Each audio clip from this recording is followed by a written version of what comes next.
মায়া জিনিসটা বোধহয় সত্যি অন্যরকম। এটা কারো রূপ দেখে আসে না, আসে ভিতর থেকে, নিঃশব্দে, অজান্তে।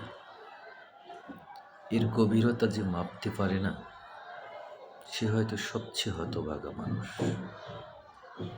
আমি তাকে প্রথম ভালোবেসেছিলাম রূপ দেখে না। কথাও খুব বেশি হয়নি, ভালো লেগেছিল তার নীরবতা, যেভাবে সে চোখ নামিয়ে হাঁটত, যেভাবে অকারণে দীর্ঘশ্বাস ফেলত।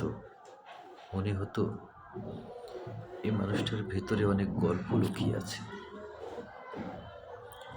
দিন যেতে যেতে বুঝলাম আমি প্রেমে পড়িনি, আমি মায়ায় জড়িয়ে পড়েছি। ওর মন খারাপ হলে আমার বুক ভারী হয়ে উঠত। ও হাসলে অকারণেই আমার দিনটা সুন্দর হয়ে যেত। ওর পাশে থাকলে কিছু না বললেও চলত। নীরবতাই তখন সবচেয়ে গভীর কথায় পরিণত হতো। একদিন সে বলেছিল, তুমি কেন এতটা বুঝো আমাকে? আমি উত্তর দিতে পারি না, কারণ কিছু বোঝা শেখা যায় না, কিছু অনুভব শুধু হয়ে যায়।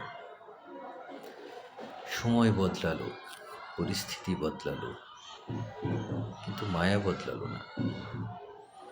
সে দূরে চলে গেল, আর আমি বুঝলাম ভালোবাসা না থাকলেও মায়া থেকে যায়। ভালোবাসা হয়তো দাবি করে, কিন্তু মায়া শুধু নিঃস্বার্থভাবে থেকে যায়। আজও আমি তাকে চাইনি, ফিরে আসুক এই প্রার্থনাও করি না। তবু কোথাও একটা জায়গায় তার ভালো থাকাটা আমার নিজের মতোই জরুরি মনে হয়।